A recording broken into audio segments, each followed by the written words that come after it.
Guys, Red Edingbot here, and what you are watching is actually Mrs. Bat making my house. She doesn't normally play on the PC, on the PC, but hey, I'm absolutely rubbish at building. So yeah, I thought this might be quite good. Um, Sorry, the background volume of this, because I've sped up like 5.5 times to get it into an at least manageable size.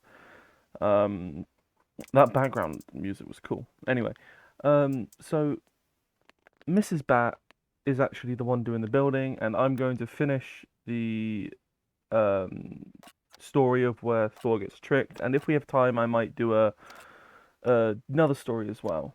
So this video is very, very fast, and when Mrs. Bat first saw it, she was actually getting a little bit nauseous. So if you don't want to watch the video and you just want to, have this on in the background, because I know that sometimes I like just hearing people's voices. I don't like talking that much in real life, but when I was younger, I would have videos on in the background as I was doing other things. So if you want to do that, that's perfectly fine, obviously. Um, but yeah, this entire video is just a sped up of Mrs. Bat making my starter house using the Blue Bits tutorial. Um, so last time on the story of how Thor getting tricked, they had gotten to uh, the giant king's not mansion but castle. They started doing their tests, the contest sort of thing, and Thor had just failed to finish um drinking the horn, the flask, or whatever you want to call it. So after that, Thor is getting really, really fucking angry now. He's like, "Oh, come on, what the hell's happening?" And the king giant, whose name was, hold on, let me just put up my notes. No, not Skrymir.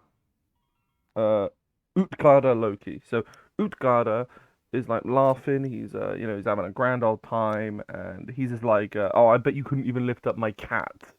And he brings in just this normal sized cat, and the cat walks in, and the cat stands in front of Thor, and he says, "Look, I bet you can't even get all four paws of this cat off of the ground, eh?"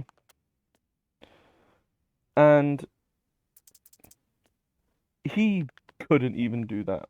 He got a single paw nearly off the ground. You know when like cats, they could almost stretch their legs, and he pulled and pulled and pulled, and this cat just wouldn't give up. This cat did not come off of the ground, and Thor is very, very embarrassed now. And in his rage, he challenges anyone in the entire castle to a wrestling match. Eh? And Utgarda, uh, laughing, just points to a random old woman off in the distance. It's like, "You, come here. Um, that you're gonna wrestle Thor." And the woman's like, "Sure, why not? I've got time to embarrass somebody." And this old lady's name was Ellie, which is Old Norse for age. And she was actually one of Utgarda's servants. But the great god lost even this contest. He took a while to fall, but the old lady won. I'm just taking a minute. This background music is incredible. I absolutely love it. I can't get enough of it. That sort of thing. Okay. And after this, the king's like, "Oh, that was fun, but I'm bored now. Let's go to sleep, and you can piss off in the morning." And in the morning, they rose and prepared to leave. But after, and this is actually where the interesting bit comes in, and I probably am gonna have to do another story, so I don't know how I'm gonna title this one. Anyway, after they leave the castle, Utgarda essentially is like, I got a secret to tell you. Come here. And he says, now that you've left my castle, you can't ever come back again, no matter what. Right? He first off, like, you ain't ever getting back here. I'm gonna make sure of that. But I'm gonna tell you a little secret. First things first, I am the giant that you um found on your travels. I'm the giant that you slept in the glove of, sort of thing. I'm that giant. Um, and eh, hold on. Yeah. So first, the knots on the bag. They weren't just normal knots. They were made out of wrought iron. So you were never going to be able to open it. Okay? But you did almost succeed in untying it. They were wrought in iron. I deflected the blows that you tried to kill me with your hammer. Instead of my face, you hit the mountainside and carved 3 gaping valleys into it. Had you struck me, I would have actually been killed then and there. Loki Loki did amazingly, since his opponent was none other than the embodiment of fire itself, the all-consuming flame. So of course you can't ever beat fire if it's going to eat something because it consumes everything. Eh?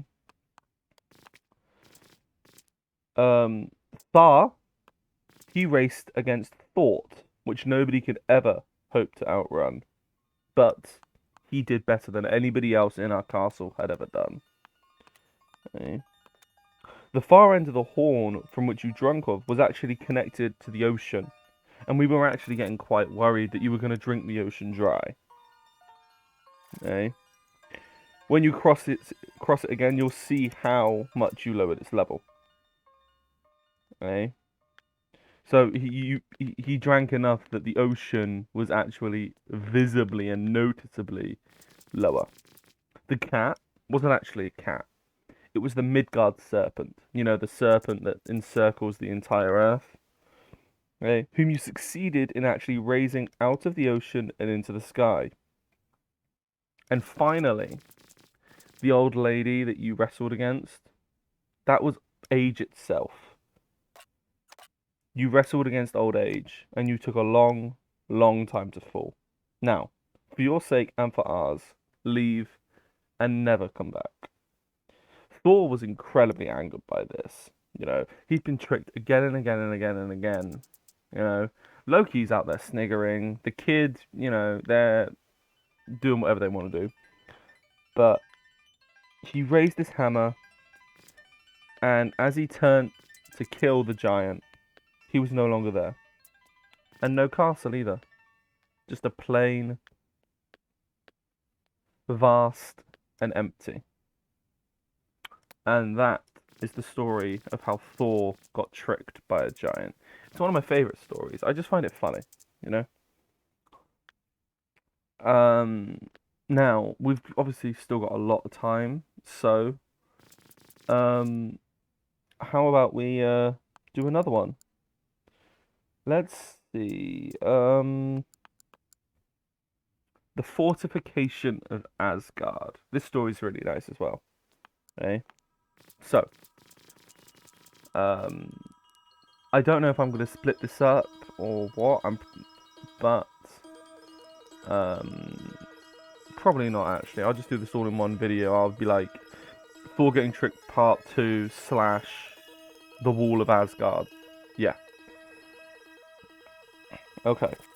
So, in Asgard, a smith arrives. Okay? And he offers the gods that he can build a wall around the entire home. I can't believe talk. To protect them, from any and all of their enemies. The smith, certainly a giant himself, he was like obviously bloody huge, said he could complete this entire task in just 3 seasons. So I think that's like what, 9 months sort of thing. But demanded loads of compensation. He demanded the hand of the goddess Freya in marriage, as well as both the sun and the moon. The gods thought about this. They were like, okay, well, let's let's have a think and see what we come up with. And Freya was obviously adamantly against the giant's terms from the start, but Loki actually had an idea. He was like, hey, why don't we ask the builder, that if he can complete the entire wall in a single winter, so the roughest season, and only 3 months, but if he does it, we will give him his terms. We will give him Freya, and we will give him the sun, and we will give him the moon. But with no aid from anyone at all, except his horse.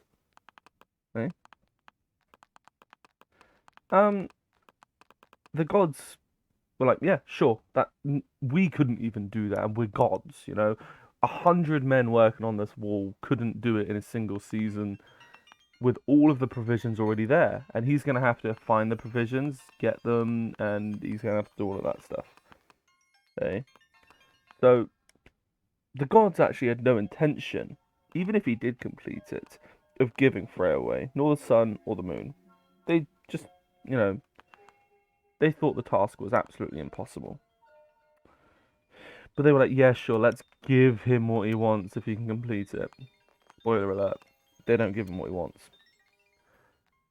The giant smith was like, hey, chill. You've probably heard of the whole, like, they actually say they're going to take longer than they need just in case shit goes wrong, like builders and smiths and carpenters and stuff like that. Just in case halfway through they have to restart it, they still have the time. So the gods probably hadn't encountered this because they hadn't encountered, cowboy builders. But, the builder then set about constructing the wall, and the gods were stunned by how quickly the structure was coming together. What was even more perplexing to them was that the giant stallion, which is called Svadlifari, seemed to be doing almost twice as much work as the smith himself, hauling almost entire mountains over a considerable distance to add to the wall. When the end of the winter was only 3 days away, the wall was strong enough to be impenetrable by almost any enemy, and, alarmingly, had very few imperfections that needed to be ironed out before it was finished. Only the stones around the gate had yet to be put in place. So, this giant had made the wall, constructed the wall, made it look beautiful. He'd even made the gate, the windows, and everything else, walkways and stuff like that. The only thing that he hadn't done is put the stones around the gate. The anxious gods took Loki, and they were like, oh, you gave us disgusting advice. They threatened him with death if he couldn't find a way to stop the giant from finishing the work and making off with their beloved goddess. With not only that, but also the sun and the moon. So this is quite serious at this point. And the hold on. Yeah. The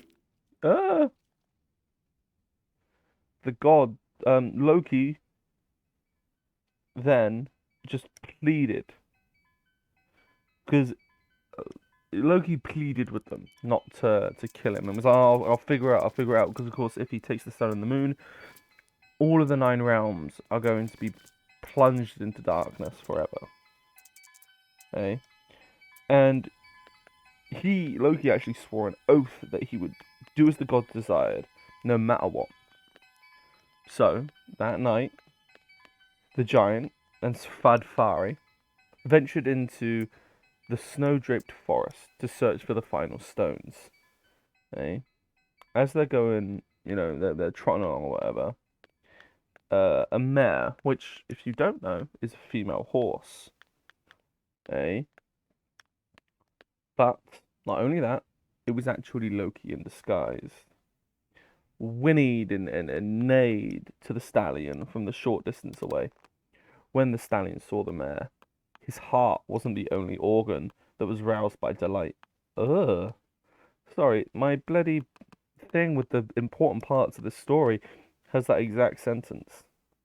Essentially, the horse wanted the mare for naughty stuff. Okay? And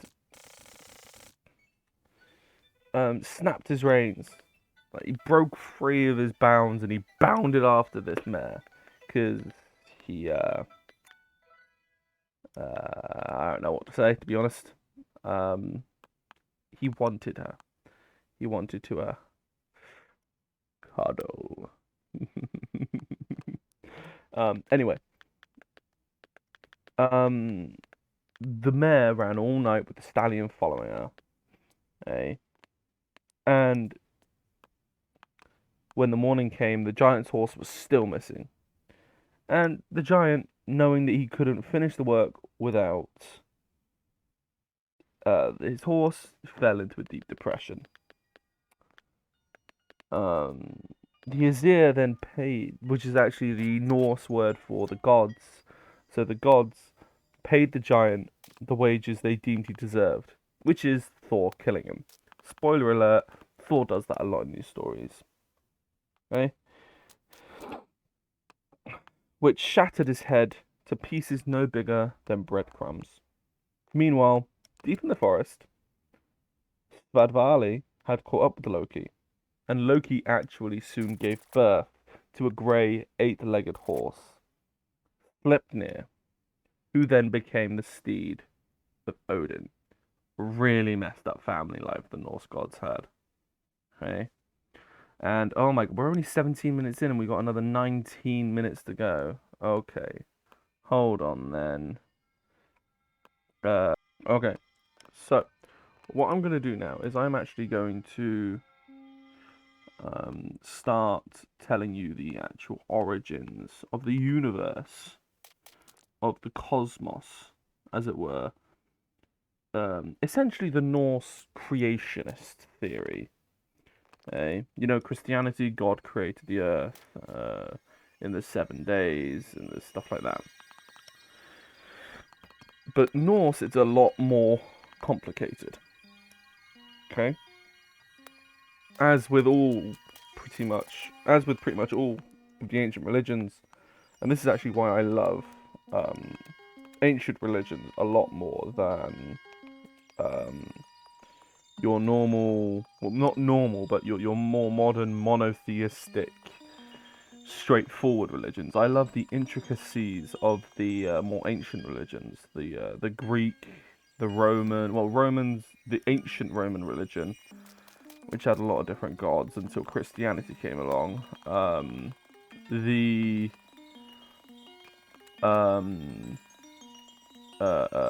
I haven't read it a lot, but I really want to get into the ancient Egyptian religion to tell some stories on this channel about that.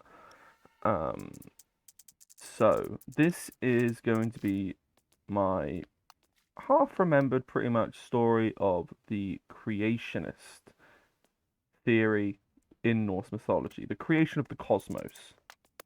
Okay, so before the dawn of time and before the world was created, there was a place called Niflheim. Okay? Niflheim was a very dark, dank, and cold place. It consisted only of ice, frost, and fog. Niflheim was, and still is, in the northern region of the Great Void. Nothing but a vast and empty space, between the northern and southern regions. Okay? To the north of the Great Void was a place called Muspelheim. This is a land of fire, and is so hot that it only consists of fire, lava, and smoke. Muspelheim, there is a huge giant named Surtur. He's the ruler of this land, but he is not the only being there. There is also a home. This is also the home of the fire demons and the fire giants in all of Norse mythology. Eh? It is said that in Niflheim, at a place called Hivangmir, which I'm going to call Hither, is where all the cold rivers are from. Eh? And it is said to be the source of the 11 rivers. Heather was the origin of all existence, and the place where every living thing will go back to. Okay. Elvagar, which is ice waves, are the rivers that exist in Niflheim at the beginning of the world in Norse mythology. They were the streams floating out of Heather. The water from Elvagar, the ice waves, was flowing down the mountains to the plains of the Great Void, the plains of the Great Void, where it solidified into frost and ice, which gradually formed a very dense layer. This is the reason why there is a very why there is why it's very cold why it's very cold in the northern plains. Okay? So essentially to recap, in the beginning there was a great void. Okay? Niflheim. Okay? To the north. Hold on. Sorry. Okay. So, to the north of the Great Void is Niflheim, and to the south is Muspelheim. Muspelheim is a land of fire, and Niflheim is a land of ice, essentially. Okay. So, the first giants, which were the first from the south. Sorry, the first giants. From the south, where Muspelheim is, came lava and sparks into the Great Void. Okay. In the middle of the Great Void, the air from Niflheim and Muspelheim met. The fire melted the ice, and it began to drip, and it began to shape the ice into a humanoid creature. It was a Jotun, also called a giant. The giant was Ymir. Ymir was the first giant. When Ymir fell asleep, he started to sweat. The sweat under his arms grew into two more giants, one male and one female. And then one of his legs did the nasty with the other, and created a third, a son, Thruglmir, which is strength yellow. These were the first in the family of frost giants, also called Jotuns. They were breastfed by the cow giant Udgumar, who, like Ymir, was created from the melting of the ice. Okay. The great cow Udmar, I'm going to call him Ud. The great cow Ud fed herself on a block of salty ice, and while she was licking the rock, something strange happened. On the first day, some human hair emerged from the rock. On the second day, Ud licked on the rock. A head appeared. The last and third day, the rest of the body came out. The man who had grown out of the salty rock was Buri, the first of the gods. Buri was a giant, big and handsome. He would later have a son called Bor with his wife Bestla. Bor and Besla would also have 3 sons, Odin, Vile, and V. So this is where Odin comes along. Okay?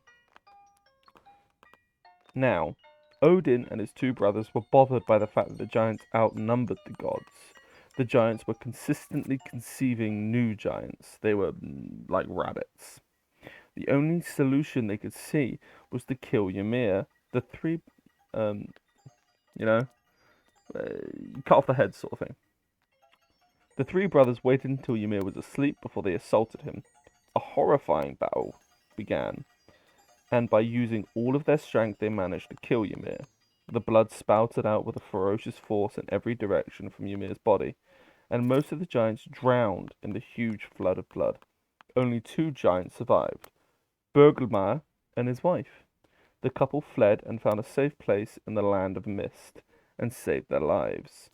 All future generations are descended from these 2. It's essentially like a weird sort of Adam and Eve, but with giants, that little bit of it. Okay. So, now here comes the place where the world comes into it. The world was created from the remains of the giant Ymir in Norse mythology. The 3 brothers dragged Ymir's lifeless body towards the center of the great void. This is the place where they created the world from the remains of Ymir. The blood became the oceans, rivers, and lakes. The flesh became the land. The bones became the mountains. The teeth became the rocks. The hair became the grass and trees. And the eyelashes became Midgard. They threw the brain up in the air, and it became the clouds.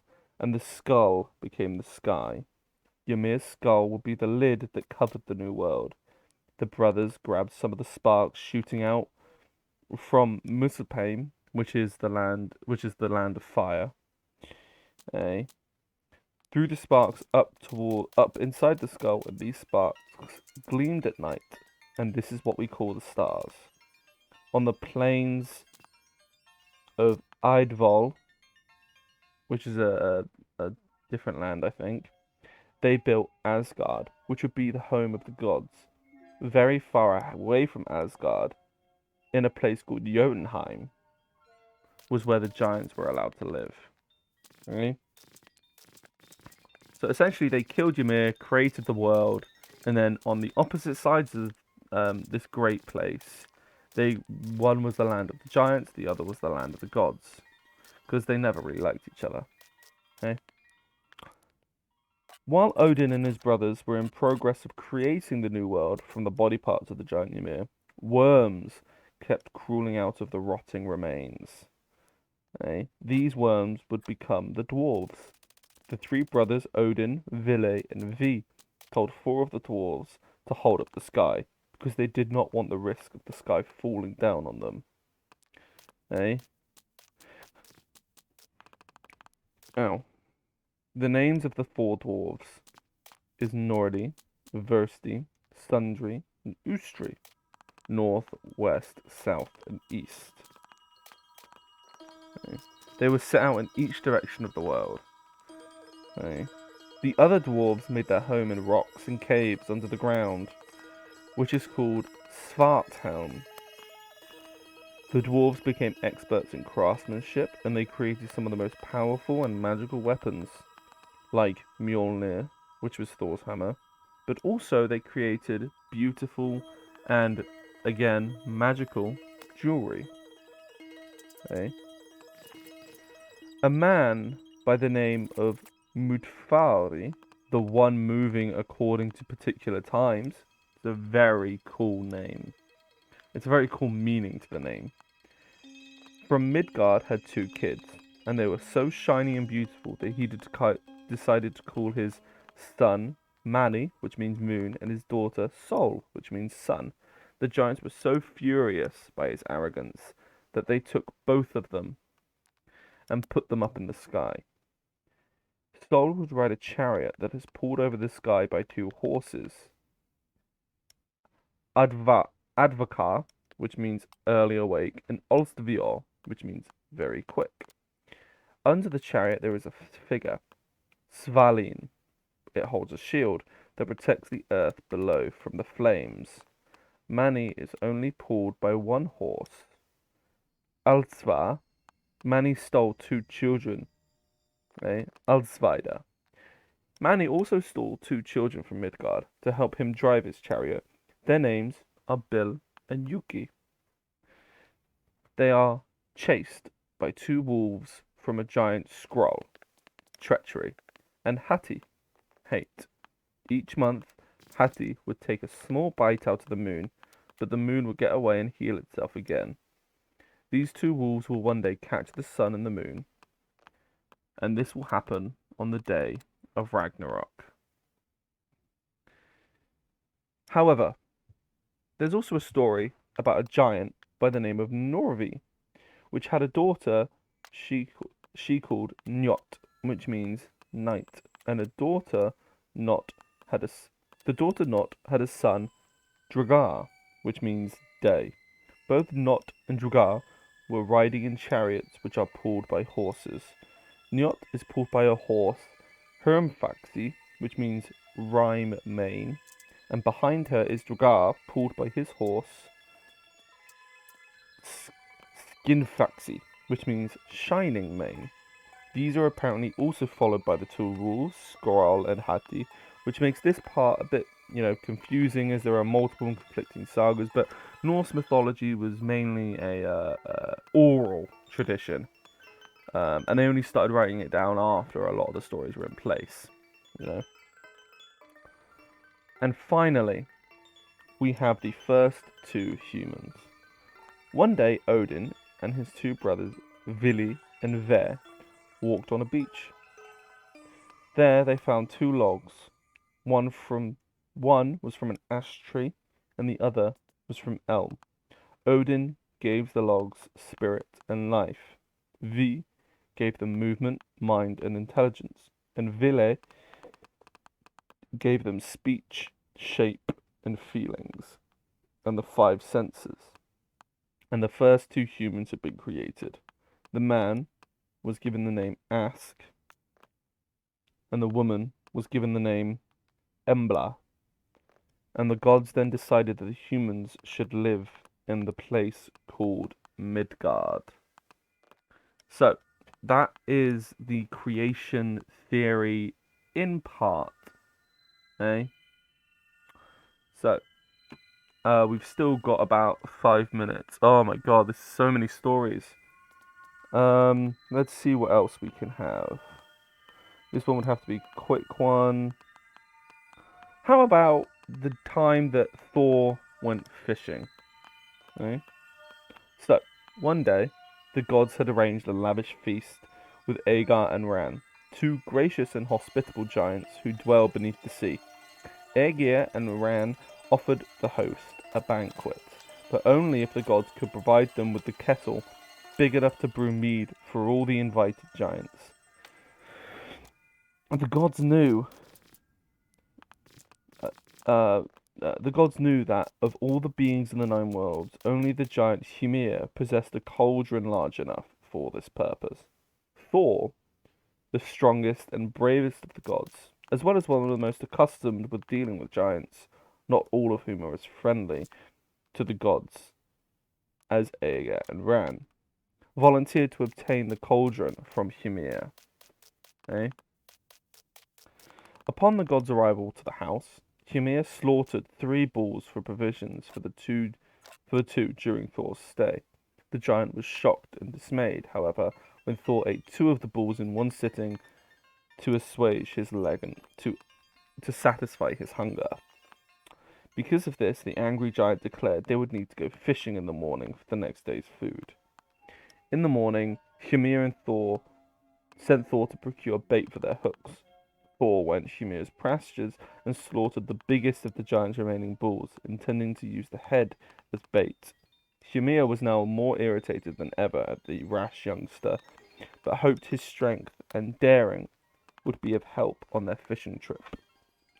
The 2 got in the boat, with Thor at the stern. The god rowed them out to Hymir's usual fishing ground, where the giant, to his delight, caught 2 whales.